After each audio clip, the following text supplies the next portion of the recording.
There's no feeling more intense than starting over. If you deleted your homework the day before it was due, as I have, or if you left your wallet at home and you have to go back after spending an hour in the commute. If you won some money at the casino and then put all your winnings on red but it came up black. If you got your best shirt dry cleaned before a wedding and then immediately dropped food on it. If you won an argument with a friend and then later discovered that they just returned to their original view. Starting over is harder than starting up. If you're not ready for that, like if you've already had a bad day, then what you're about to go through might be too much. Feel free to go away and come back. I'll be here. Alright, thanks for coming with me on this trip. I'll understand if you have to take a break at any point. Just find a safe place to stop and quit the game. And don't worry, I'll save your progress, always, even your mistakes. This game is a homage to a free game that came out in 2002, titled Sexy Hiking. The author of that game was Jazzuo, a mysterious Czech designer who was known at the time as the father of B games. And B games are rough assemblages of found objects. Designers slap them together very quickly and freely, and they're often too rough and unfriendly to gain much of a following. They're built more for the joy of building them than as polished products. In a certain way, Sexy Hiking is the perfect embodiment of a B game. It's built almost entirely out of found and recycled parts, and it's one of the most unusual and unfriendly games of its time. In it, your task is simply to drag yourself up a mountain with a hammer. And that act of climbing, in the digital world or in real life, has certain essential properties that give the game its flavor. No amount of forward progress is guaranteed. Some cliffs are too sheer or too slippery. And the player is constantly, unremittingly in danger of falling and losing everything. Anyway, when you start Sexy Hiking, you're standing next to this dead tree that blocks the way to the entire rest of the game. It might take you an hour to get over that tree, and a lot of people never got past it. You prod and you poke at it, exploring the limits of your reach and your strength, trying to find a way up and over. And there's a sense of truth in that lack of compromise. Most obstacles in video game worlds are fake. You can be completely confident in your ability to get through them once you have the correct method or the correct equipment or just by spending enough time. In that sense, every pixelated obstacle in Sexy Hiking is real. The obstacles in Sexy Hiking are unyielding, and that makes the game uniquely frustrating. But I'm not sure Jazzuo intended to make a frustrating game.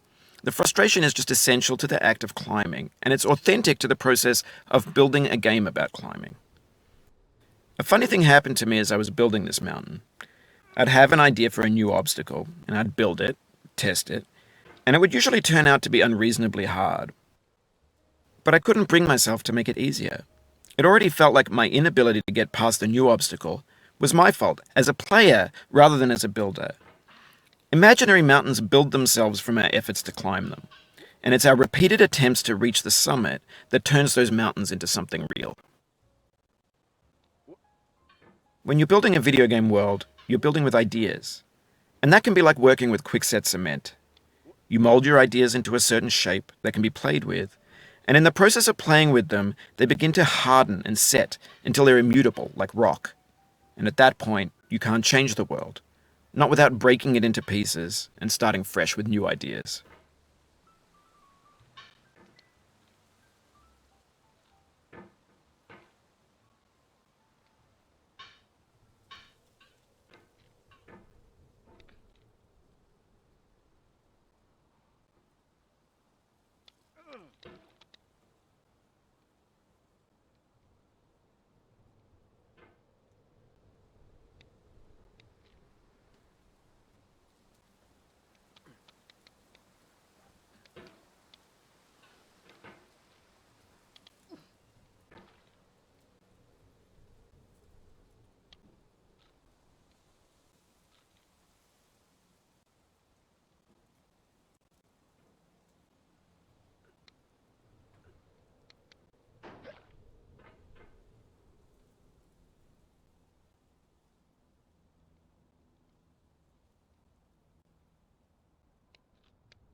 Oh, you just lost a lot of progress.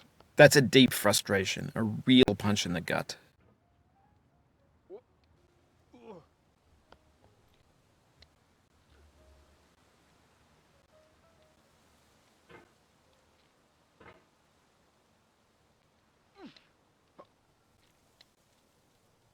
Oof, sorry about that.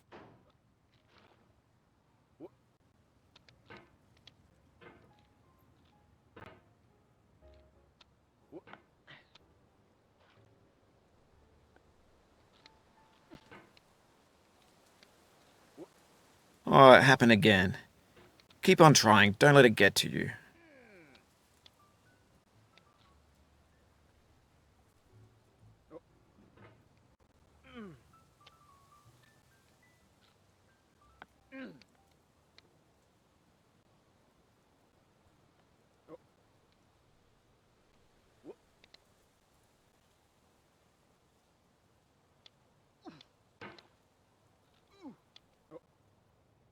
This thing that we call failure is not the falling down, but the staying down. Mary Pickford.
For years now, people have been predicting that games would soon be made out of prefabricated objects, bought in a store and assembled into a world.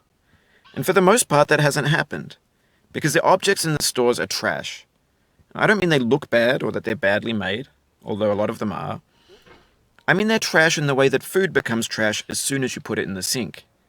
Things are made to be consumed and used in a certain context, and once the moment is gone, they transform into garbage. In the context of technology, those moments pass by in seconds. Over time, we've poured more and more refuse into this vast digital landfill that we call the internet. It now vastly outnumbers and outweighs the things that are fresh and untainted and unused. When everything around us is cultural trash, trash becomes the new medium, the lingua franca of the digital age. And you can build culture out of trash. But only trash culture. B games, B movies, B music, B philosophy. And maybe this is what digital culture is. A monstrous mountain of trash, the ash heap of creativity's fountain. A landfill with everything we ever thought of in it. Grand, infinite, and unsorted. There's 3D models of breakfast, Gen X's fanfic novels, scan magazines, green screen Shia LaBeouf, banned snuff scenes on LiveLeak. Facebook's got lifelike bots with unbranded adverts and candid shots of Kanye and Taylor Swift mashups, car crash epic failed GIFs, Russian dashcam vids, discussions of McRibs, discarded, forgotten, unrecycled, muddled, rotten, untitled.